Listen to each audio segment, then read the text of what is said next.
Hickok 45 here with, guess what? A non-Glock Glock. Yeah.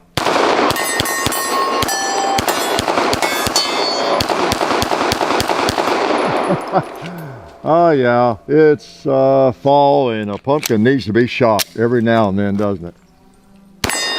So is a 2-liter. Let's knock. Yeah, get him off there. And you want to smoke some pot. Yeah. Don't want to not do that. What do we have? Well, for those who can read, you saw it's a Shadow Systems MR920. Just now getting around to it. Y'all have been requesting it for a long time, and I've just been a little oblivious to some of these Glock clones. I really have. Now, folks, if you don't know what this is, don't get mad yet about my mentioning Glock today, because that's what this is. It is a clone of a Glock. The patents ran out, as I understand, on the Gen 3 Glocks whenever, okay, and so we've seen some of these come around, and I've not even really kept many of them on my radar. Who is it? Zev makes one. There's the PSA, Dagger, and of course Shadow Systems. There's some others that have been actually copying the Glock and using those patents, and I've just not been really tuned into it that much. I've seen y'all requesting when you're going to do a Shadow Systems, and I was in a gun shop. It's been a while now in Nashville, and I noticed they had a gigantic display case, nothing but these Shadow System guns. And I thought, wow, okay. A lot of people are buying them too, and I said, well, I talked to them about it. Anyway, I thought, yeah, just put that on the list. And so that's what we have here, and I've got lots of mags loaded. I'll try different things here. What you see is what you see. It's basically a Glock 19 clone, so to speak, all right? So I brought a regular Glock 19 out. This one's pretty much stock, Gen 4, except for it's got night sights on it, I put on years ago. It might be the one I bought from 10 Outdoors 9, I don't know. And they're the same size. This one does have a threaded barrel, but other than that, you know, the same. And when I say same, same basic firearm, except the Shadow System, this one, the MR920, is basically a Glock Gen 3 clone, okay? I think it has some parts that might look more like a Gen 4, but it's mostly a Gen 3 clone, all right? And so it's got a kind of a single spring, doesn't have the double spring, the Gen 4 spring system and that sort of thing. But it is a Glock clone for sure. So what do you got? Well, it takes Glock mags. Now one of the mags, the first one I fired in it was a P-mag. 2 P-mags come with it, okay? And but of course it uses Glock magazines. And it's different looking, isn't it? You see, now this one is the combat model, and there's some models I'm not even clear on all the model numbers and names and all that kind of thing, but they do make this in a Glock 17 format. Okay, this is the Glock 19 format, and they make a kind of a Glock 45. They got a variation with a say a Glock 19 grip and a long slide. They got the short slide and the long grip. So you got all those models. You can look at the website and figure out which is which. And they've got some elite models, and they've got this combat model. The elite's a little more expensive. It's got more cutouts in the slide. Some of them have a bronze-looking, copper, brass-looking finish on the barrel. You know, you'll see that looks cool to some people and ugly to others. And it's got actual cutouts, lightning cuts in the slide. It's a little more expensive, maybe by a couple $100 or something. Prices vary, I think, depending on where you get them, but this basic combat model, I think, is around $700 in that area.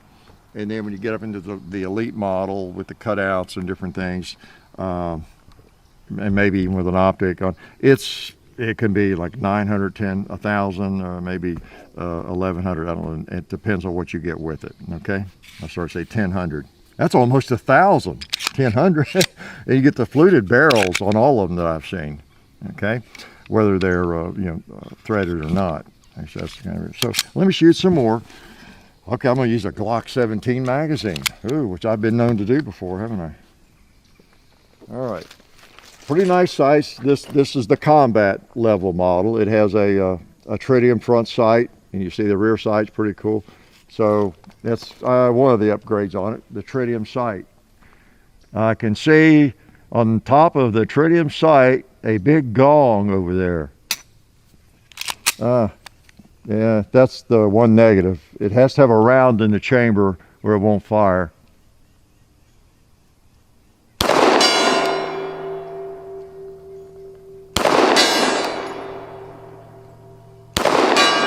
Yeah, if it were really innovative, it wouldn't require that, would it? See if I can hit that, see if it's amping. Hey, pumpkin! Yeah. I never get enough opportunity to pick on pumpkins. I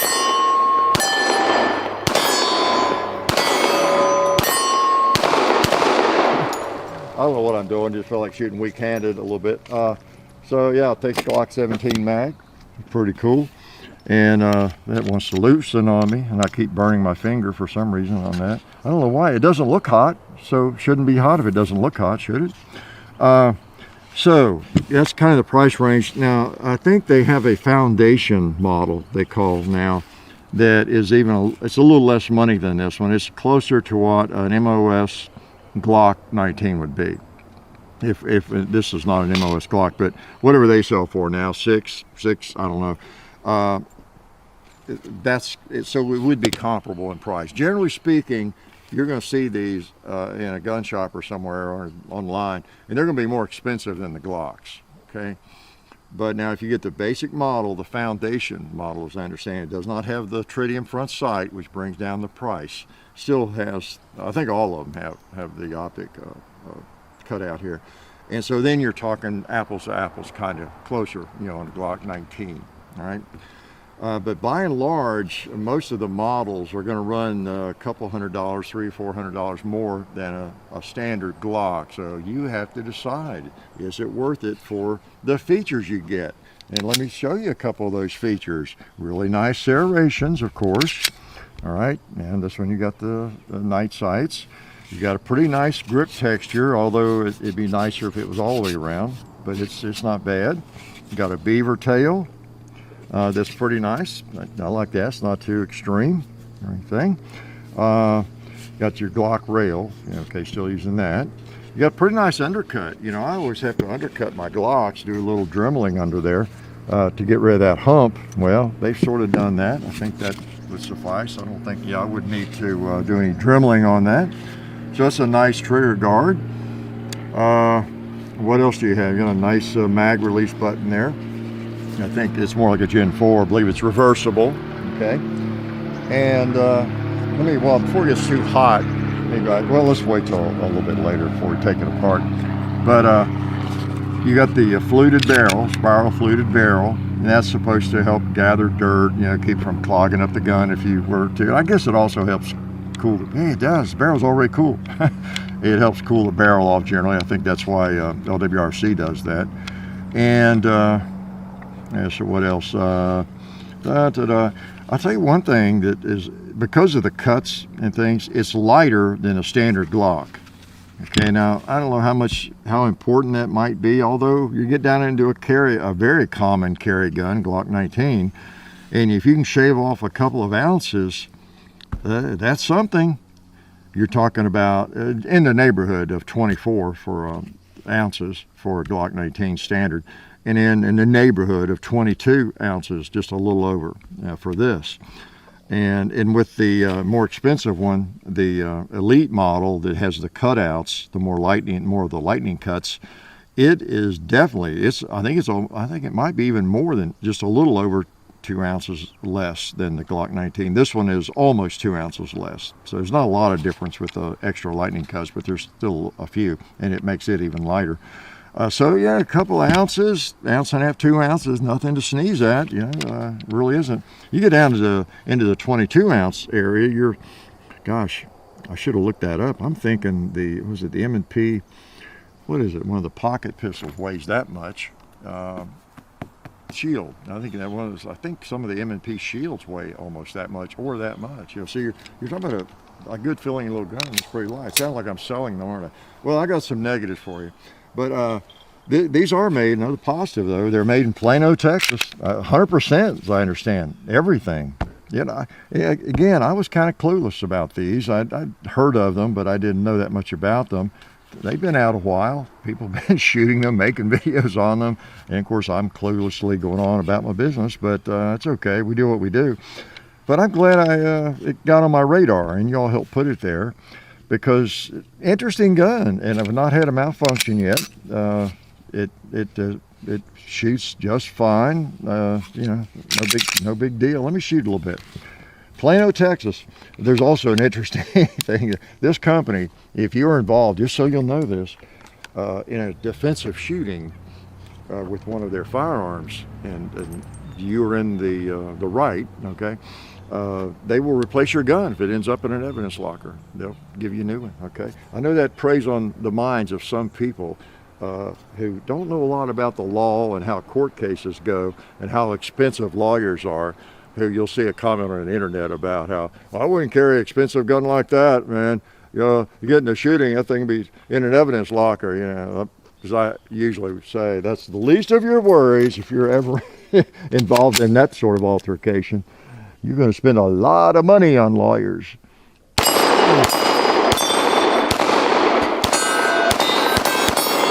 Oh man, it feels good.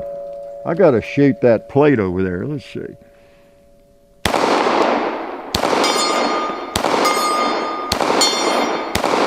Yeah, those sights are nice. Yeah, I was even able to miss a swinging plate on the last shot. I've got ammo on me for a change. I'm going back in the fight. Yeah.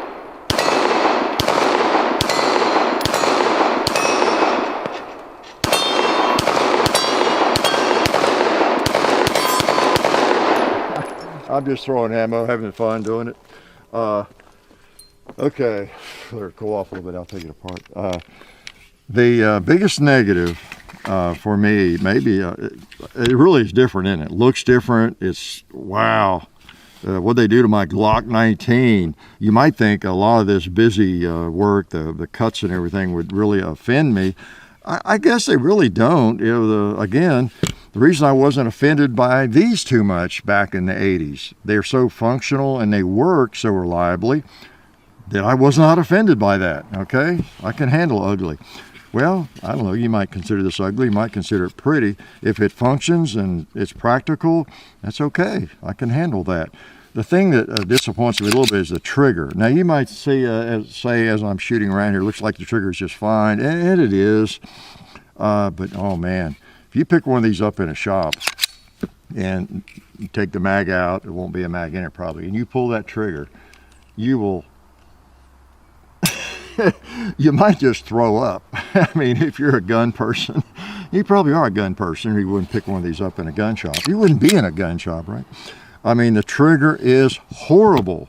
It's worse than any Glock I had back in the early, or I guess it was mid to late 80s that I bought. Those first Glock 17s I bought, I chose Glock 17 because that was the only Glock. And the triggers were mushy, spongy, long, not just spongy, long and spongy. And that's what I get with this one. Now, I will say, you know, John and I can't believe it, how bad it is.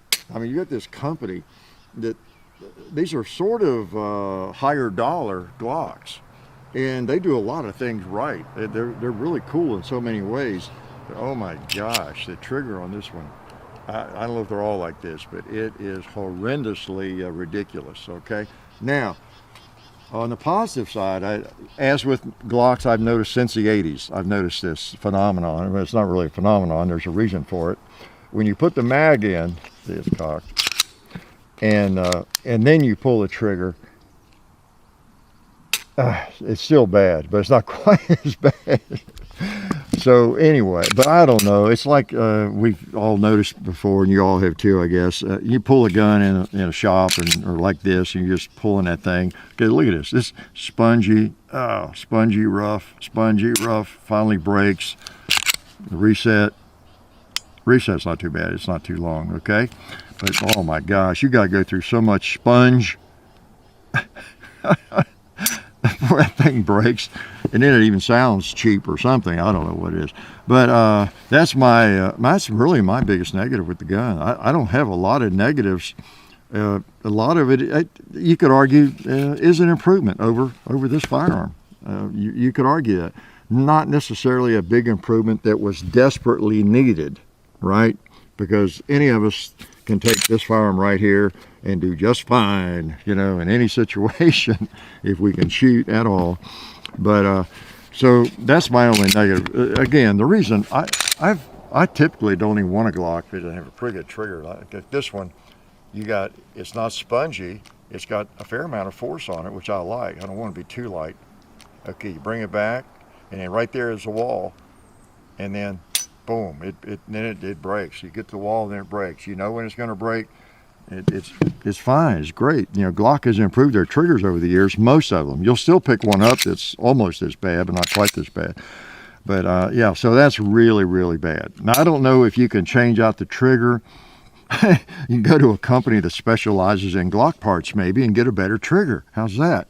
And it's ironic because this company that's how they got started, as I understand, in 2016 was offering, you know, quality upgrade parts and that sort of thing. So I don't know. That's maybe just me, but boy, it's not just me. It's me and John. Okay, so let me door. Okay.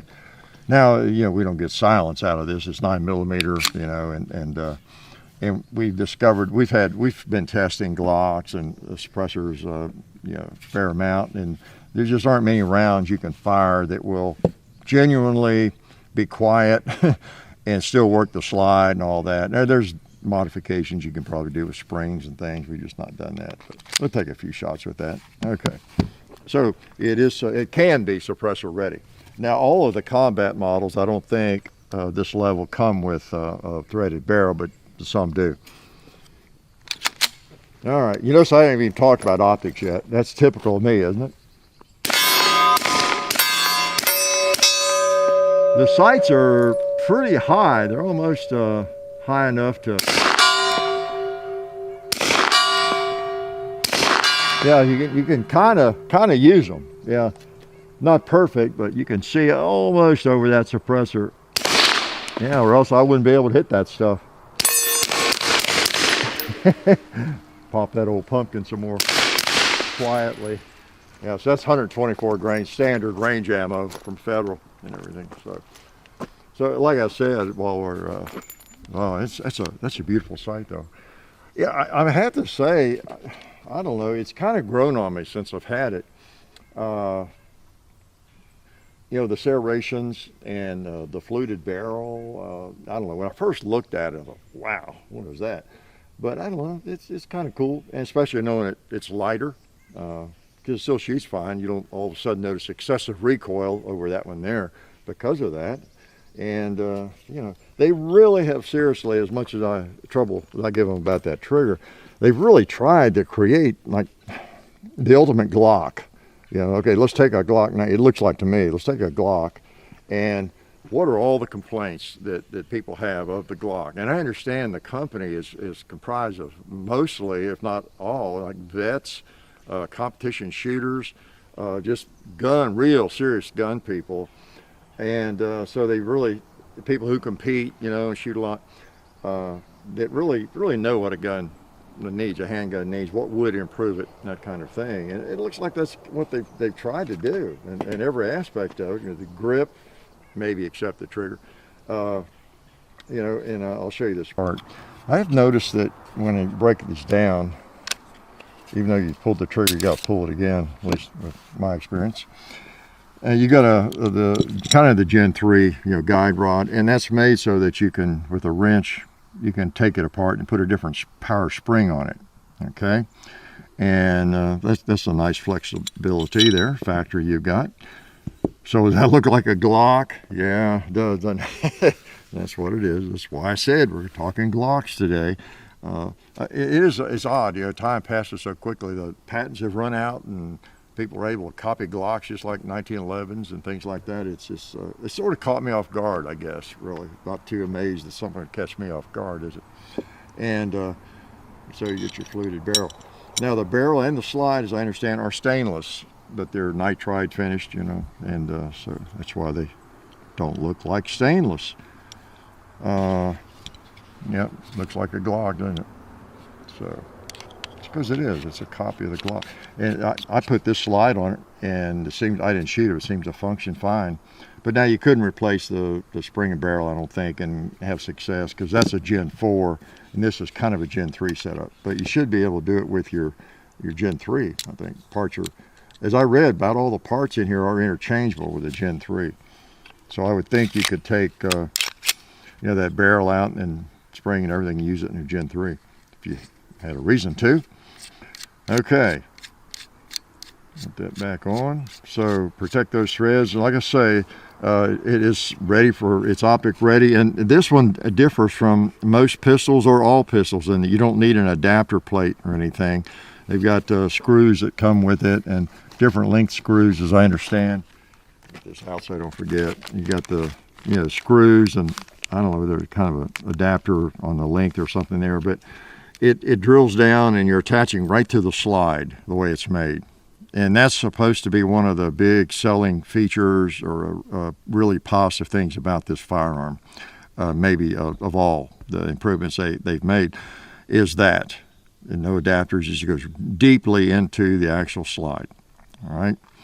And it, as they say, it accommodates most popular, you know, red dot sights and that kind of thing. And then you've got the, and again, I don't shoot red dot sights much. I just, not my favorite thing. I've done a couple of videos just for the heck of it, but, and then you got extra back straps here too, okay? And you got an additional mag well, yeah, mag well you can put on here. I wouldn't do that myself. It's got plenty of mag well, I think, but you got an extended mag well there, and you got extra back straps. Now these back straps also, you don't take this pin out. In fact, there's a little label. I took it off. Maybe I shouldn't have, but it said to leave that. You don't have to take that out, the trigger pin, to get the back strap off, and you can see that. It's just this piece right here, all right? And on this gun, John and I were noticing that maybe one of the other back straps would be better. I don't think so. But it's not that different from the Glock, the one I put on. You still get a little bit of a hump. It's straighter, but it's not enough to write home about. It feels a little better, a little bit less of a hump, but not much. I think where that would really shine is on the Glock 17, the bigger, the longer frame, which where the hump really bugs me, really bothers me. So that would probably be nice to have on the Glock 17 version of this especially, okay?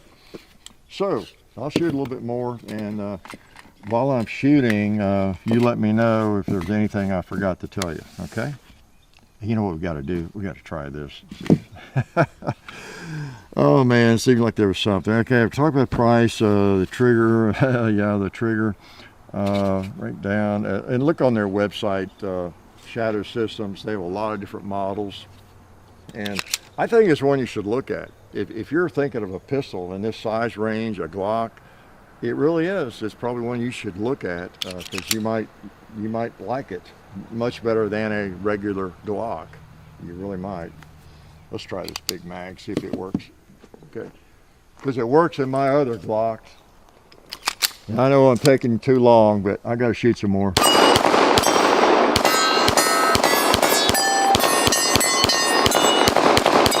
Come on, pumpkin.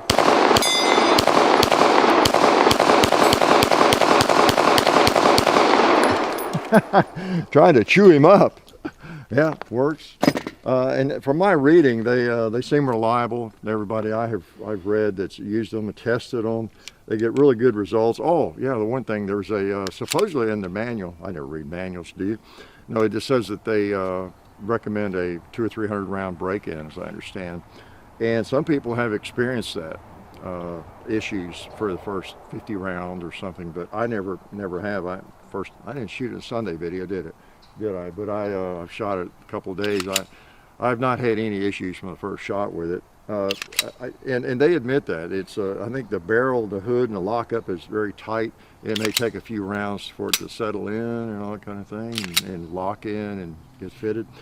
But I've not had that issue at all. And you know,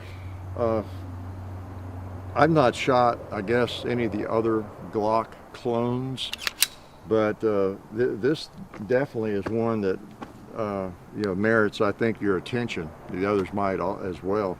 If you're thinking about something, well, any size Glock, because they've got it for all sizes, take a look at it. You may not want to pay. You're going to easily pay another couple $100 if you get one that is not, you know, the very, very basic model. Even this one is, and the only advantage here is, now this does have a threaded barrel. I don't know how much more that is, but the tritium sight, you know, that adds to the cost of this one. But there is an FS model, foundation model or whatever, that doesn't have the tritium front sight, but it's basically this gun without the tritium front sight and maybe without the threaded barrel.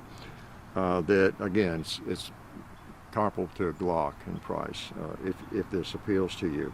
So you got a little bit less weight and a nice firearm. It feels good. I mean, I know it shoots pretty well when I start shooting the thing, but man, I hate the trigger.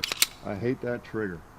Well, I'm not sure if I like that rear sight. It's kind of a, in terms of picking up things quickly, but nice gun. I commend these folks for really trying to improve the Glock, and in a lot of people's opinion, it's probably an improvement in several areas. So there you go. I've always been reluctant to mess with something that works. You know me, I'm famous for not putting aftermarket parts, especially inside any of my Glocks, recoil springs and rods or any of that. I just don't do it, and because they work the way they are. They're a hammer, they're a tool. But here we got a totally new creation like the Glock, and I'm kind of impressed with it. It seems to work. It seems to work for everybody that I've seen shoot them and write about them, other than that break-in period. You might have a different experience, okay? So if you have some of these or one of these, let us know what you think of it, because thus far I'm pretty impressed with it, except for the horrendously spongy trigger. Life is good. Oh yeah, that's better. This is a great gun for defense. Oh hey, didn't see you guys there. While I've got you here, I want to remind you of our friends over at Talon Grips and Ballistol. Talon Grips makes grips, can you believe it, for all different types of firearms. You can get rough texture or more of a rubberized texture. It just sticks right on there. You know, really affordable, really cool option to improve the grip for your handguns or rifles. So please check them out at talongungrips.com. You'll be glad you did. And also Ballistol. Dad has been using Ballistol for many years. It's a cleaner and a lubricant, and it's non-toxic. It works really great, and we're happy to have them on board since it's been a part of our shooting endeavor for a very long time. So go to ballistol.com, talongungrips.com, and also while you're out there, I'm juggling all these things here. Also, while you're on the internet, please do check out our other social media like Hickok45 on Facebook. There's also Hickok45 on Twitter, The Real Hickok45 on Instagram. There's a John_Hickok45 on Instagram where I do some things. There's Hickok45.com. You can find us also on Gunstreamer. So check out all that stuff and then watch more videos.